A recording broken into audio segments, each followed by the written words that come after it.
Hello, the recording you're about to listen to was recorded in Doylestown at the 2023 Doylestown Spiritual Banquet Conference hosted by the Conscious Contact Speaker Group of Doylestown, which meets at St. Paul's Lutheran Church every Saturday night, 8 p.m. food and fellowship, 8:30 speaker. Please look for us on YouTube at the Conscious Contact Speaker Group of Doylestown and our Facebook page, the Conscious Contact Speaker Group of Doylestown. Anyway, look forward to seeing you. Hope you enjoy these recordings. They were very powerful and lives were changed there. Please take advantage of them and share them with whoever you think could benefit from their talks. Thank you very much. 11. Hello, everybody. My name is Kara M., and I'm from Louisiana. And I just want to thank everybody for attending today's banquet. I'd like to thank Miss Kay. She's worked endlessly in the kitchen. Yes. And I'd like to thank Jason. He does our YouTube channel. And I just want to thank everybody for all your hard work, everybody who brought in the food. It's a we program. And with that, I'd like to introduce, this is amazing turnout for this spiritual banquet. And I personally have gotten so much out of it. You guys have just rocked the house. Ron and everybody, we brought the heat, man. Woo!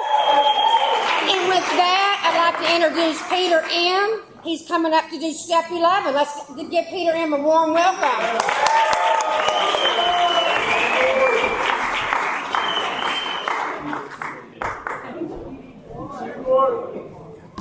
It's turned into a union meeting.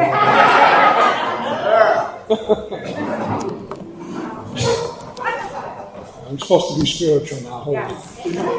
My name is Peter, recovered alcoholic. Thank you for all the speakers, all the work they did today. I don't know where there's Freddie. This is only the second time he's done one of these things. I think they did a fabulous job.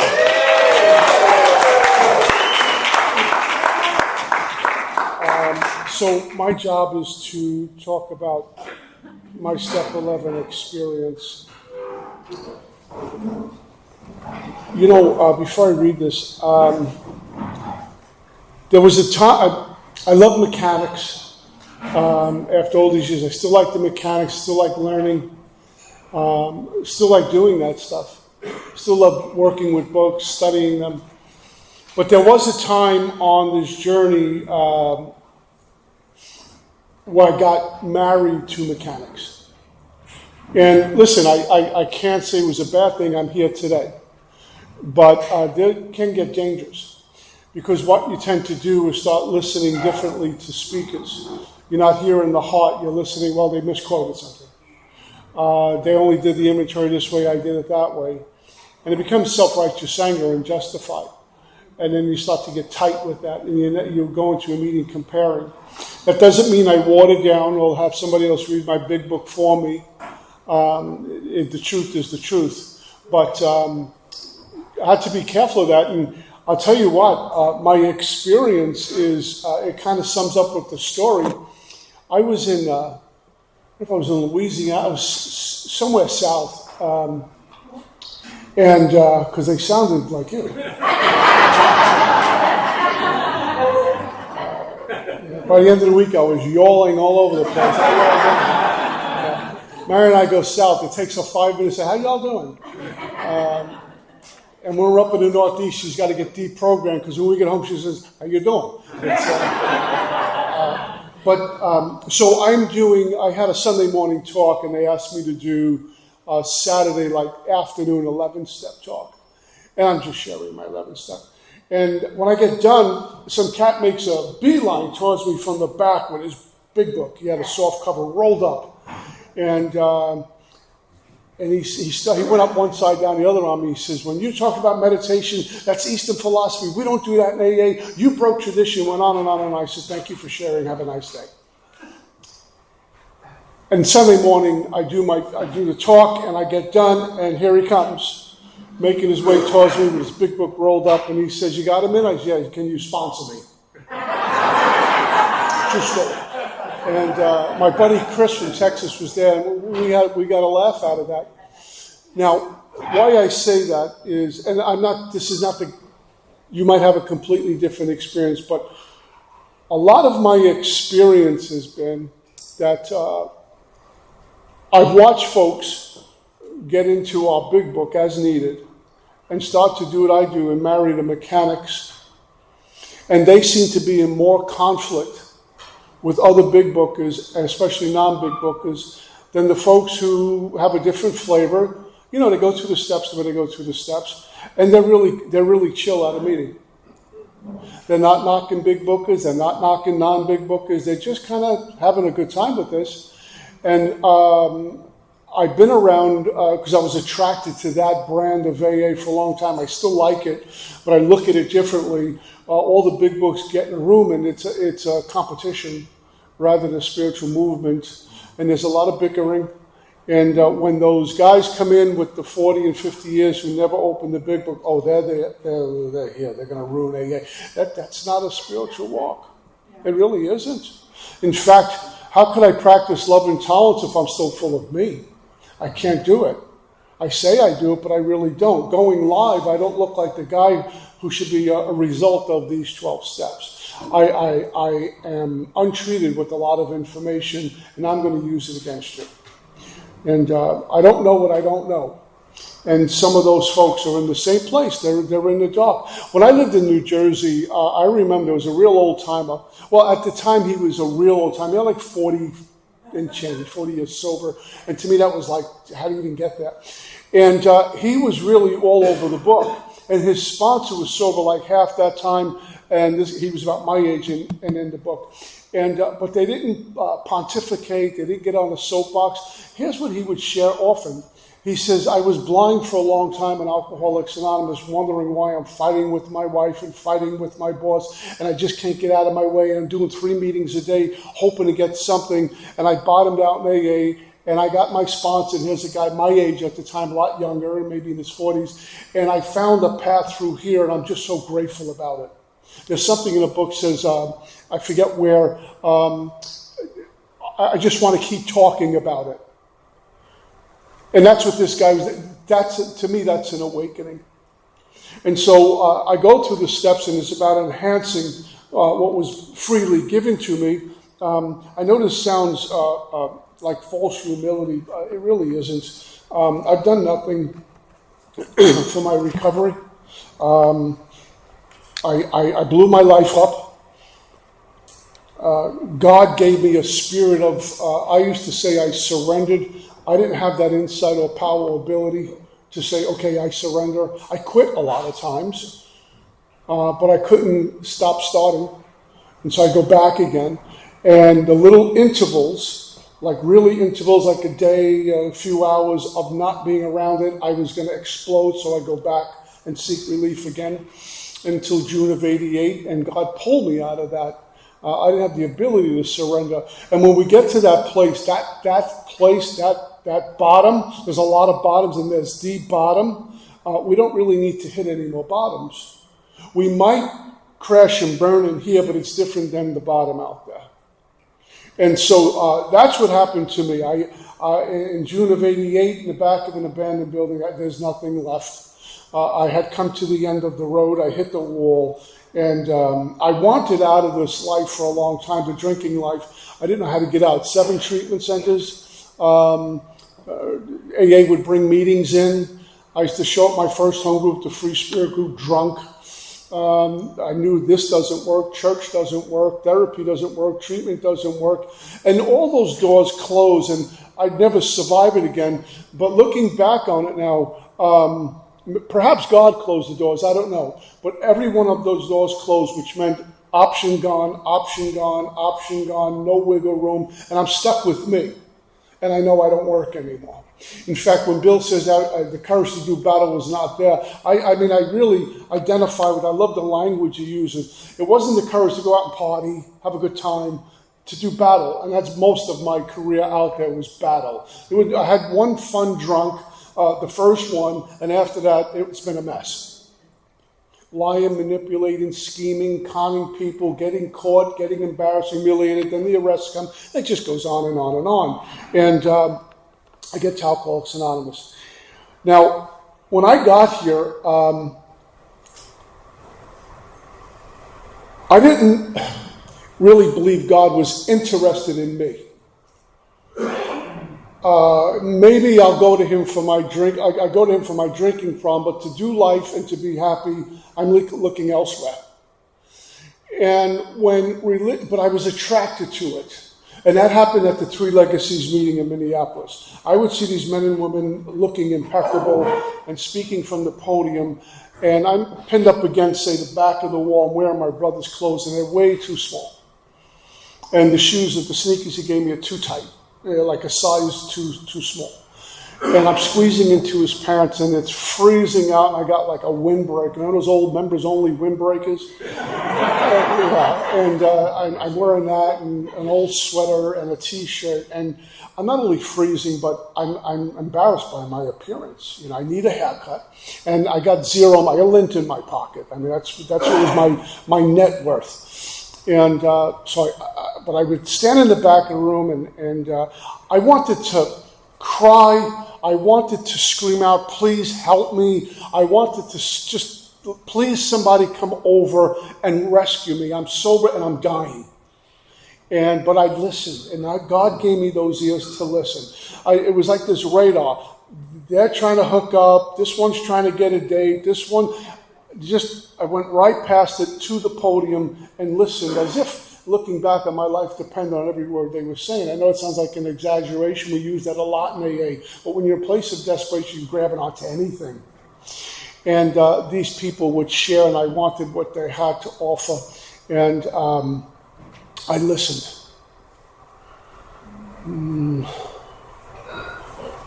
Every once in a while, I would hear a speaker who sounded like they were members of AA, but you can tell they had a heavy religious leaning. Whether it's Christian or Catholic or a Protestant or whatever it might be, you can hear that. You could feel it from the podium. And there are some folks who, they're going to bring that in, or they're too religious. My soul went, we need more.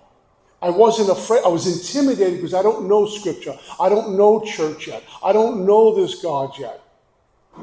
But my soul welcomed it. My sponsor always says that AA nod we do, it's almost like this real reaction. Somebody says something and we find ourselves doing that. That's not a conclusion of the mind. Conclusion of the mind says, I'm going to steal that and use it in home group. They'll think I invented it. Yeah. When we do yes, that's the soul acknowledging what it always knew. It's the truth.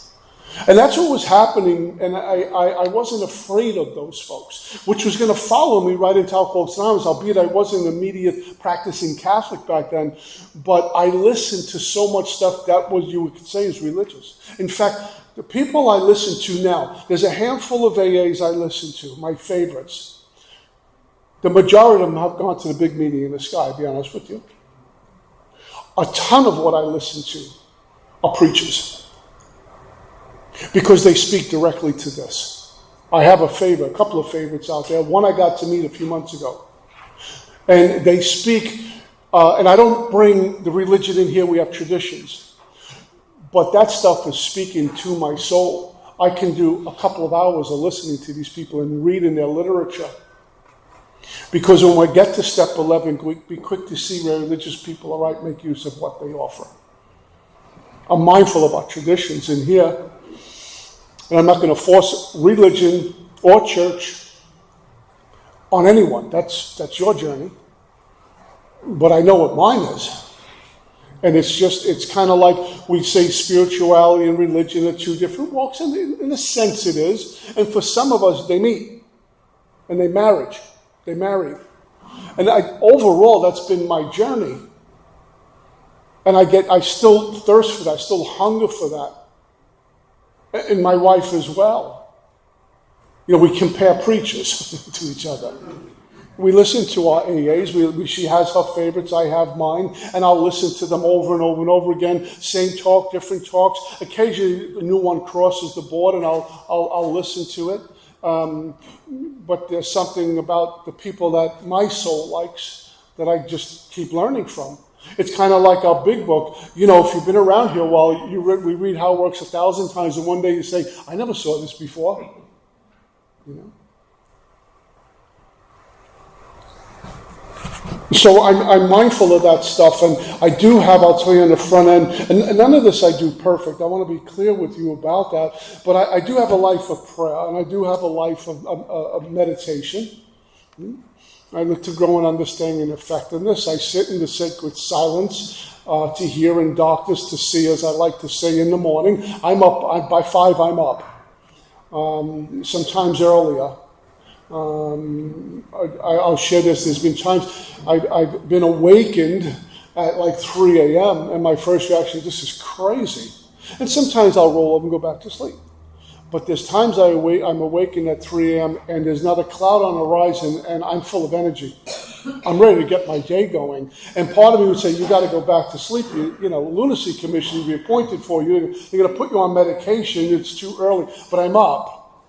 And I can't tell you how many times, maybe not during prayer or meditation, sometimes during those spots, but maybe I'm just doing things around the house, or maybe reading one of these books. Merton's one of my faves. And then something gets dropped on my heart that has nothing to do with what I've been reading or listening to. And it's so profound and so important that I don't need to jot it down because God has written it on your heart. It's there. It's like the way I'll always remember my name. This is with me. And those things have stayed with me. And there's someone who says, it goes like this: the morning breeze has secrets to tell you. Don't go back to sleep.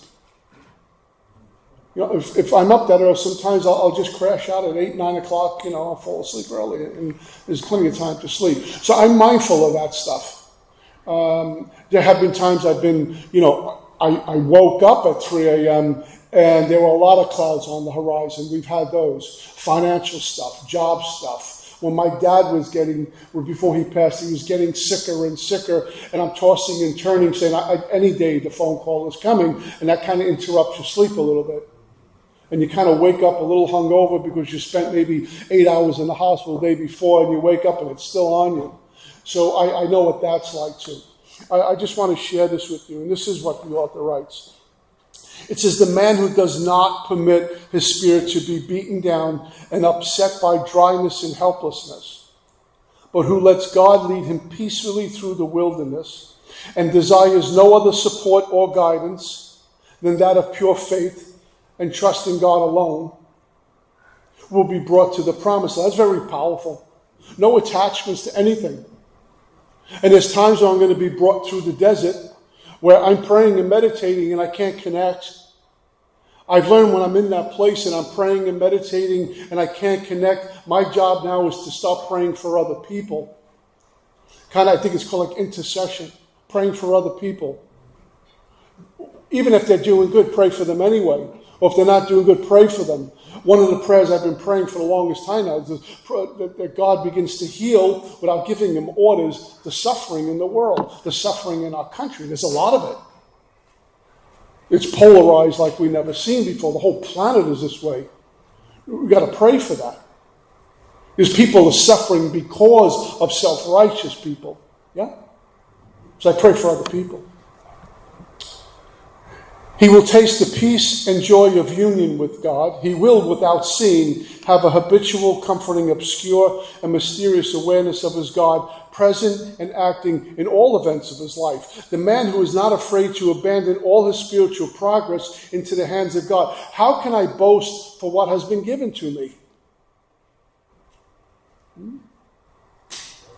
Sharing with you a whole bunch of knowledge from the 11th step as if I did it on my own.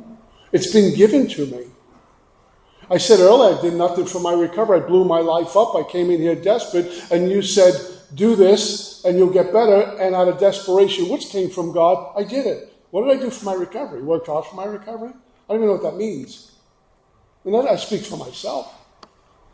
The man who is not afraid to abandon all his spiritual progress into the hands of God to prepare virtue, merit, grace, and all gifts in the keeping of him from whom they must all come will quickly be led to peace in union with him, oneness with God. His peace will be all the sweeter because it will be free of every care. I live for God. I come from God. I belong to God. And one day and I'll return home to God. I need to know that. I'd rather bear the pain of waiting for God than go on without God. That's it. For a long time, I did what my sponsors would say, especially my first sponsor. Like most of us do, the sponsor says something and we parrot it because he's the sponsor, she's the sponsor, and it's right. And we even believe it. But sobriety is my number one priority. I believed that for a number of years. Well, it's still a priority. But the truth is truth until I discover a new truth. Sobriety is a priority. It's not my number one priority. Conscious contact with God is my number one priority. Not walking around with unconscious contact with God, but giving a lot of lip service. It seems to be when I have conscious contact, when I'm awake to God, when I'm in God's light, I'm obviously not drinking or doing non-conference approved dry goods or hurting other people or doing stupid things that I wake up the next morning and go, how am I going to get out of this one? Or being humiliated and embarrassed. I'm going to fall short. I'm going to stumble and fall. Life will bite me in the behind every once in a while. I will get full of me sometimes. I will get afraid sometimes. I might even become boastful sometimes. Sometimes. I'm not living that way anymore. And part of the human condition I've learned, and I've got to experience a lot of this in doing a lot of 10 and 11 work, is that because I'm an Alcoholics Anonymous on this spiritual path, it doesn't mean I'm beyond reproach or perfect now. I don't transcend life. It happens. Life comes at us sometimes. The difference is I'm not looking at life from the problem. I'm looking at the problem, which is me. One of the greatest freedoms, the taste of liberation I found in Alcoholics Anonymous was the aha moment one day where with a lot of work and good sponsorship that I'm broken and flawed, and that is my going around condition. That's never going to change. I will always be broken and flawed. The human condition will stay with me to my last breath. And I thought because I'm in an A, that can't exist. I'm in the steps, I'm in the big book, I'm perfect, I levitate, watch. But no, it's quite the opposite, that God designed it that way. He's the auto manufacturer. I'm a perfect example of the lemon law. I should have been returned to the manufacturer. The windows squeak, the car doesn't get like speedy right away, the brake, and that's me going around. And God says, this is perfect. Because he looks with different eyes. I can look at life with my eyes, which are judgmental, prejudiced. They're slanted. And I can speak the same thing. The mouth speaks what the heart is full of, Scripture tells me. Where's my heart lie?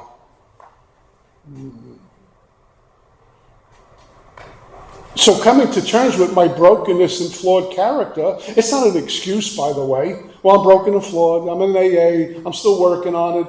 It's a journey, not a destination. Cop-outs. I'm starting to sound like Freddie.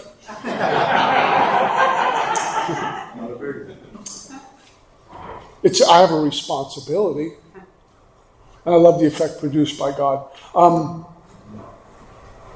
So on awakening means like on awakening. Not 6 Red Bulls, carton of cigarettes. Go on Facebook, go on Twitter, go on whatever the heck else. I don't even know what's out there anymore. Oh, I got to pray. When I was new, there was a gentleman, Vince Dowling, and I was sitting with him, and he says, tell me about your morning. Now, Vince had 30 years, and I just came home from Minnesota, so I'm hovering on a year. Maybe I was just over a year. And to me, he was a giant. A former Broadway actor who got sober and his life was dedicated to helping people, really cool guy. And he's telling me about your morning. I said, well, let's see, I wake up, have coffee, read the paper, take a shower, get dressed, pray, go to work. Let me get this right. So you do about 4 or 5 things before you finally make conscious contact with God. Who's stopping you from getting drunk, doing those activities before you get to God? I thought he was being a pain in the neck. But I understand what he was saying. On awakening, because on my own power, or have I forgotten it, on my own power, I get drunk. On God's power, I stay sober. What's happened? I can get to it later. I got things to do right now. So my life has been literally when my eyes open, I make conscious contact. Oh, thank God, thank you for another day. I didn't wake me up. I didn't plug into a 9-volt battery the night before and put it on a timer and wake up like we do with an alarm clock. God woke me up because there's more work to be done. And one day he'll say, now it's time to come home. I have no say-so over either one. But I make contact with God. I thank him for another day, and I have in my house, and there were a couple of gentlemen who told me about this. They've passed on now. One was my sponsor in Texas, another guy I used to do workshops with. He's created space in your house where you can call it your place, where you're going to go to and pray and meditate every morning and at night and even during the day. And I created this little spot in my house that's been with me forever, wherever I move. I have a meditation mat. I have what I call like a little altar. I'm a Catholic, so I got a lot of that stuff. I got some Christian, I got tons of trinkets that AA's given me. It's all over there. It's a safe place. And so on bended knees in the morning, I make prayer. And I mostly pray for other people. That's most of my prayer. I pray for the world and this nation, for all the suffering going on, that it gets healed. Even for people out there I don't like who are trying to run the country or run a state who I really, really disagree with, who are doing bonehead things. I need to pray for them. Because hate just begets hate. I need to pray for people who are prejudiced, that they find love in their heart. I don't care what color or race or what religion they are. Because if someone's heart is filled with love, they can't hurt you. And I'm not going to hurt them. But the knee-jerk reactions get them before they get us. And we got what we got. And we can do that right now, Alcoholics Anonymous. You got big books against non-big bookers. You got the tradition concepts people against the people who don't do service. Well, I don't know what... I'm behind the scenes. If it wasn't for me, you wouldn't be. That's just baloney. That don't do the commitment. Stay home.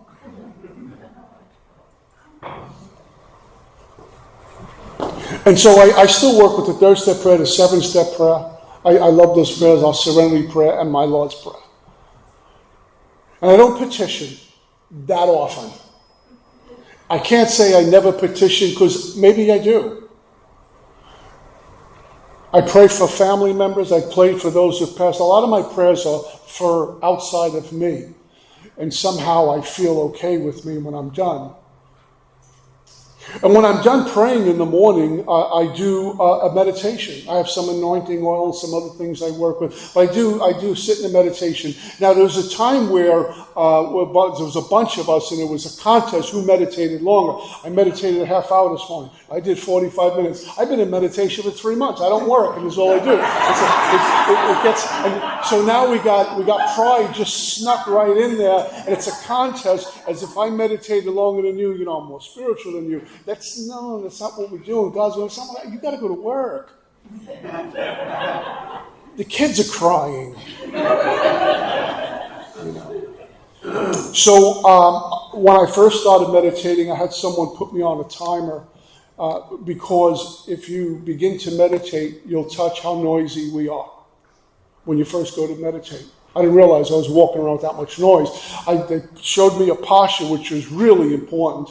And I'm sitting, okay, close your eyes and breathe in and breathe out for 2 minutes. It was 4 days, and it's noisy. And they knew that was going to happen. This is how you're walking around with all day long. This is what you're walking around with. So it was some practice. It was a lot of uncomfortability, a lot of stretching and growing.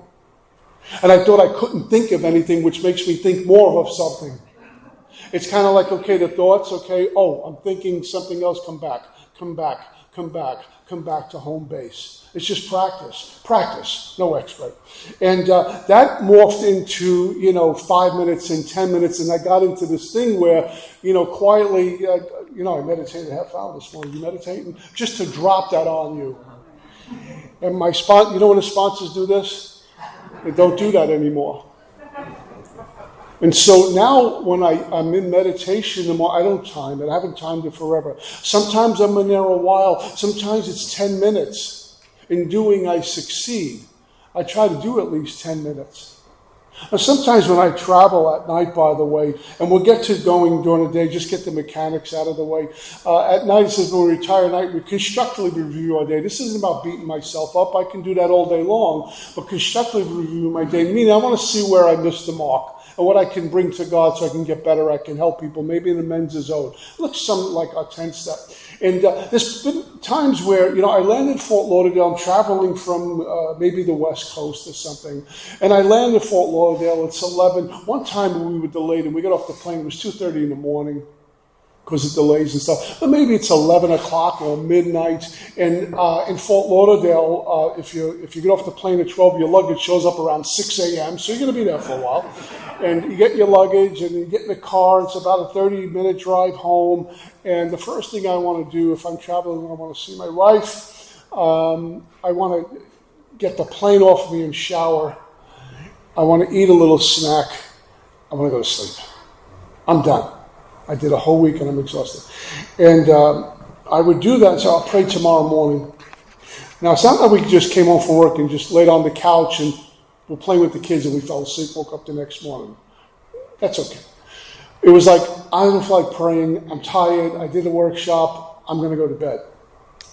And I put my head on the pillow and I hear, you had a nice weekend? Did a workshop? Helped some people.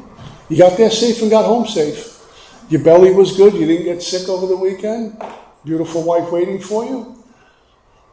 You don't have 10 minutes for me? It's God. You can't give me 10 minutes. I miss you. Can we talk? For a friend, a dear friend, a husband, a wife, a children said, I miss you. Can I sit on your lap or can I stay with you? Can we play together? We do that in a minute for our kids. Or if a buddy called up and says, I'm in rough shape, I miss you, I haven't seen you, can you come by? Yeah, sure. Now we got FaceTime with, and God kind of sends me a note in the form of, I can't sleep and I'm thinking I should be praying and meditating, and I just chuck it away. So I get out of bed and I go back into my room and I give God a few minutes. I'm always better for it. It's so easy to slip into slothfulness when it comes to spirituality. As I'm going through the day, it talks about pause when agitated or doubtful, which means I'm going to become agitated and I'm going to get doubtful. Sometimes I can be agitated without doubtful without agitated. Sometimes I'm both. When the Yankees lose to the Red Sox, I'm agitated and doubtful. So what do I do with this? Nothing. Pause. Pause, I would think pause just like a comma in a sentence and just keep moving. Pause can be tomorrow. We'll come back to it tomorrow. Pause. Leave some room for God. I can't rely on human wisdom. I need to rely on the strength of God. I need to lean all the way in. And what the ego wants to do is it reemerges to start doing the thinking for me and not telling me it's the ego again. So I have a life of prayer meditation. As I shared earlier, I'm back in my church, and when I'm not on the road, I'm in church, and I get to serve. I get to do something for me is very sacred in church. And some masses I love, some I don't. Some of the homilies are wonderful. Some of them are like, I don't know where the priest is going with this, but I'm there. Like AA, I'm here.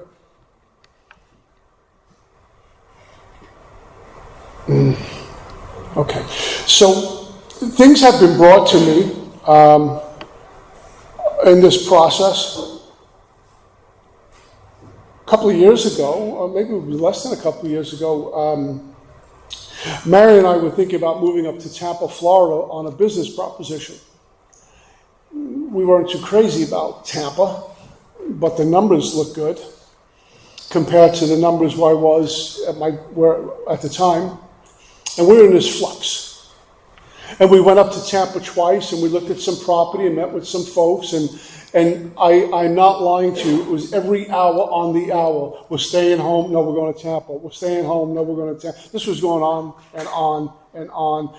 Let's just stay in Tampa. And then no, we can't. We got to go back home. And we kind of bottomed out with that. And I said, Marion, we left no room for God.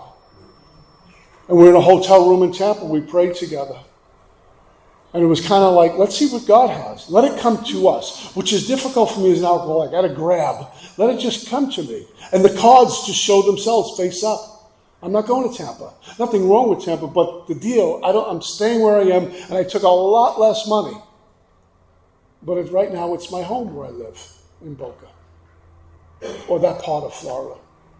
And it's happened over and over and over again. When I'm doubtful, when I'm skeptical, when I'm confused, I need to go back to that power which knows all. I don't know everything. Anything I've been given is through God and experience. And so I work with lots of books. I have lots of books on my little desk.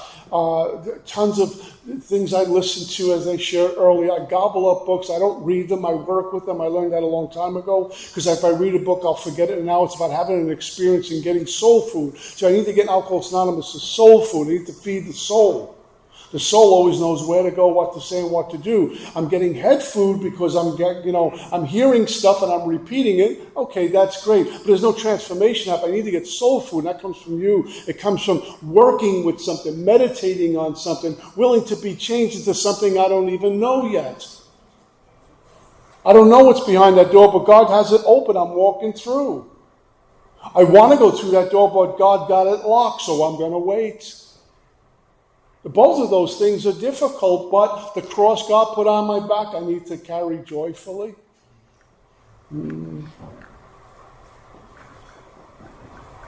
have been riddles in my life. I've shared some of these stories from these podiums over the years about my mom's passing and some other things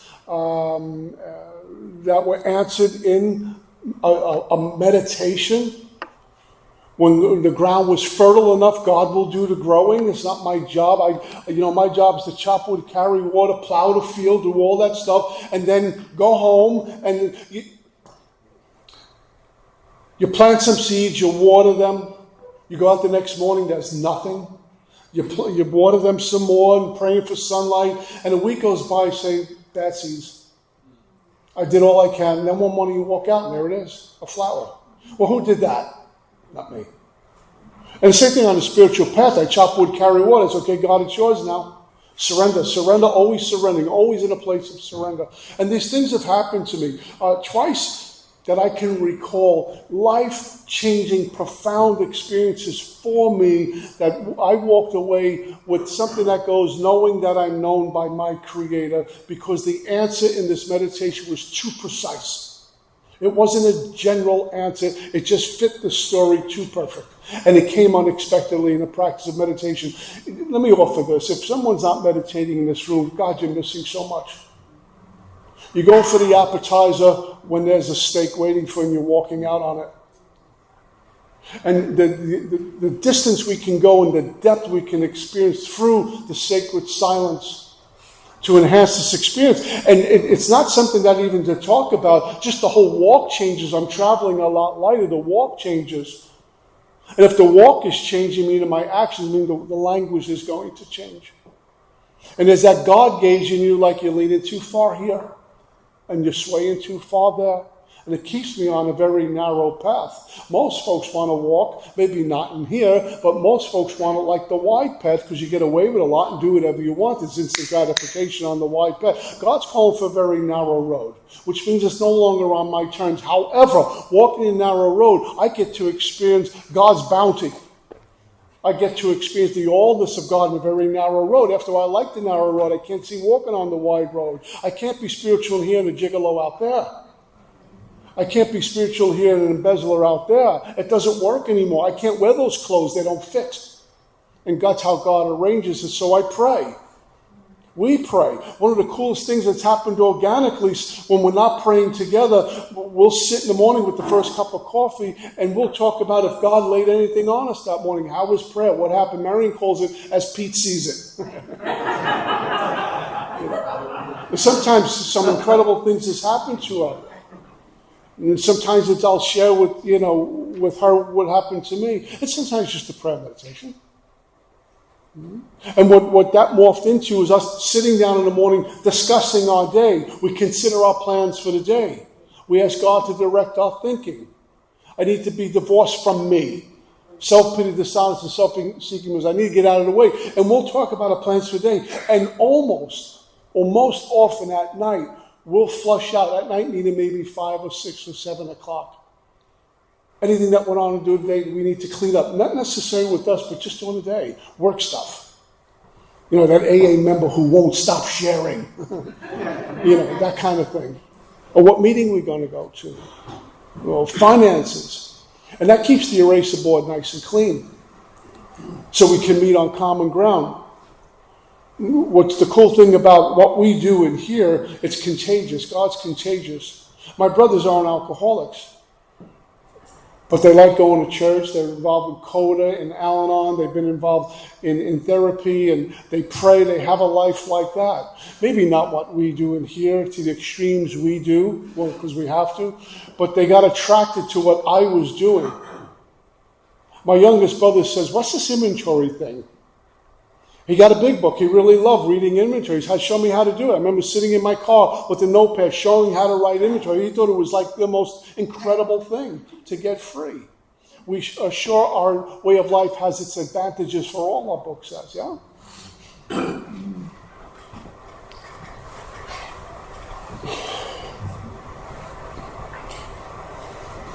I had a sponsor I would have to turn in my inventory to.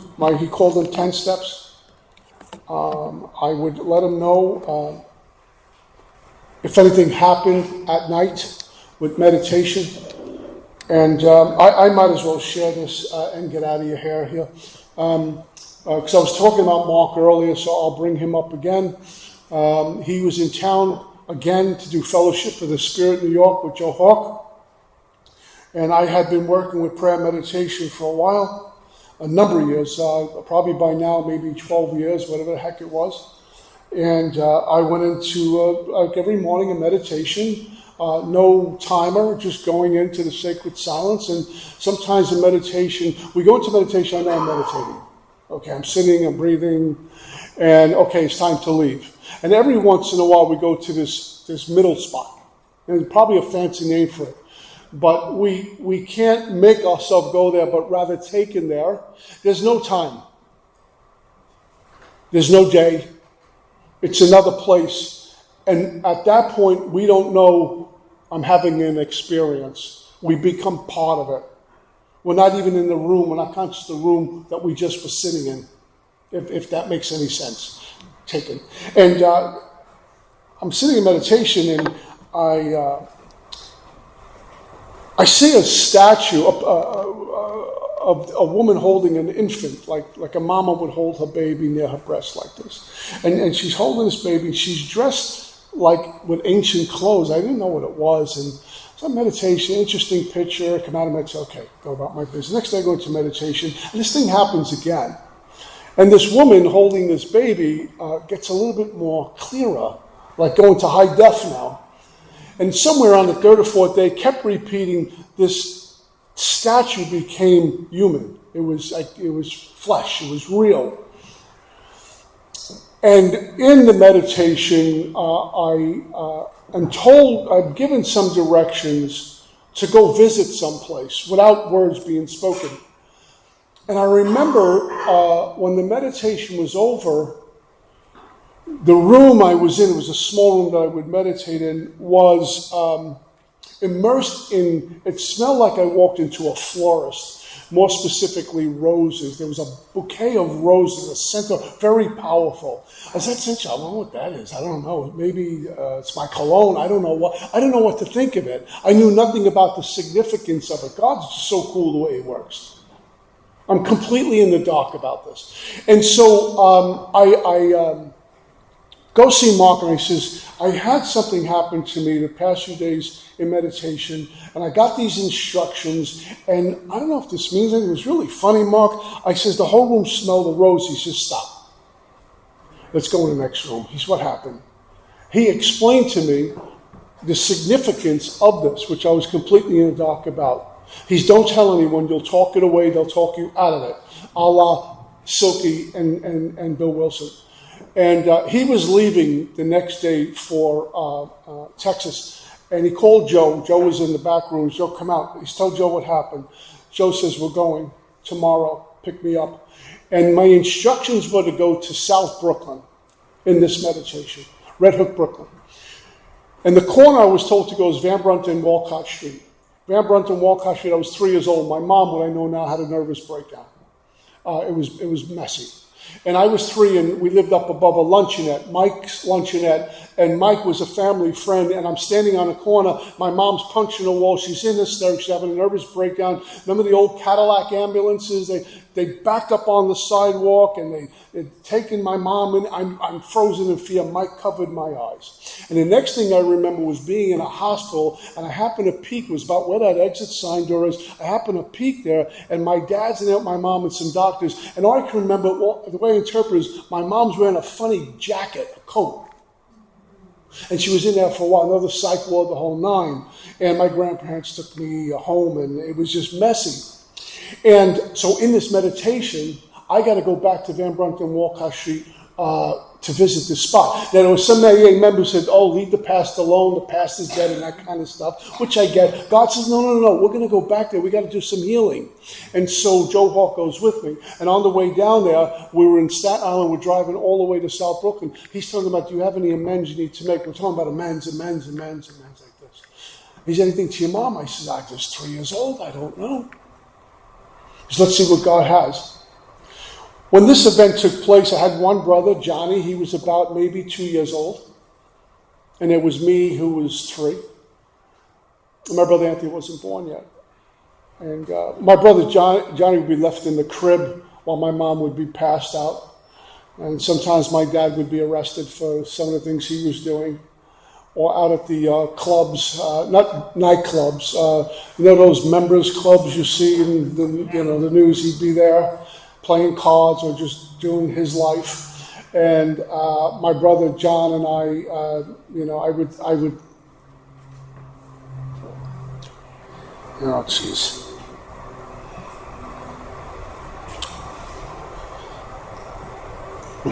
Okay. I remember I used to get a blanket. My brother was in a crib. I apologize. And lie down on the floor next to the crib on a blanket to stay close to my brother. Because my mom was drunk and passed out, and Dad was not coming home. It was like that. So I drive down to Van Brunt and Walcott, and I get out of the car, and Joe's sitting in the car smoking a cigarette. These are all on the instructions of a meditation. I want to emphasize, came out of meditation. And I'm walking around, and I walked over to the wall that I believe is the same spot my mom was punching this wall. And I could feel the ickiness of all of it. And I get to a spot just off the sidewalk of where I could feel where I probably stood when I was 3 years old. It was very much alive. And I got down on one knee, and I'm talking to a little me. I'm just leaning on God. God, what do I do next? Pray. And I'm letting this little kid know that you did nothing wrong. Mom was just sick. And it was the times. Dad was into a different life, and you got to come home now. We're going to get you well. Come home. And I get up off my knee, and I go to get in the car. And this is when it got really weird, man, because I don't know how to explain this. I opened up the door, but I couldn't get in. It's like a Star Wars force field. I couldn't, and I leaned in. I said, Joe, I can't get in the car. He said, what do you mean? He's like, I can't get in the car. He said, well, we better pray about that. And he got out of the car, and now we have the two of us holding hands on the corner of Van Brunt and we're in the hood here. And Joe's got long blonde hair. This don't look good. And we're praying, and Joe's walking around. Now, he knows the entire story. And he shared this on a couple of tapes. Some of the little details he screwed up, but the gist of the story he shared. And I say that because if someone heard this, they'd say, you made it up, Pete. And I hear Joe say, you need to look over here on the sidewalk. I said, what? He's, you need to look on the sidewalk. And everyone knows Joe Hawk had this very sinister laugh sometimes. And I look on the sidewalk, and what's etched in the concrete, and I kid you not, it said, to Peter and Johnny with love, and 3 little X's underneath. And I lost it. And I've shared this a billion times. Listen, somebody could have had a Peter and Johnny in their life. Anyone. And just, we used to do that when kids. Wet concrete, right? Remember that? Anyone could have done that. And maybe not. Joe Hawk was blown away by it. I was floored by it. We went back to this meeting at St. Patrick's Church in Bay Ridge, Brooklyn. I wept the whole way back. I said, there really is a God. I mean, knew there was a God, but now I know for sure. And I told both my brothers about the story, and they would just had the deer in the headlights if they couldn't believe this was happening. It made them believers. The moral of the story is, this is what happens when I have a practice in prayer and meditation. The secrets to be revealed, the things that are going to get uncovered, the things God's calling me to, call to sanctity, whether I like it or not. That's the journey. God's begging to have a relationship with everyone. He will go to any lengths, use people, place, and things to get us right with Him because we're that important to Him. I know I don't put much self-worth in me, and I bet when an AA meeting, a lot of us don't have a lot of self-value. But God thinks we're priceless, we're gold, and wants to keep it shiny and glossy and put it on display behind the podium, by the coffee pot as a greeter, whatever it might be. And He's going to give us stuff to nourish that soul. And I keep walking in the wrong room. I keep walking away. And then He'll close the door, and He'll close the door, and I think God's punishing me. No, He's trying to get your attention. Those of us who have children will shut the TV, shut the computer. I got to talk to you. How frustrating it is when you're trying to carry on a conversation with somebody and they're looking at their phone. Well, oh yeah, you got 2 months to live? All right, let me get back to you. It's really frustrating. So God takes all that stuff away and says, we're going to talk. And I have found early in the morning, for me, is when the ground is very, very fertile. I've spoken way over my time. That's all I got. Peace.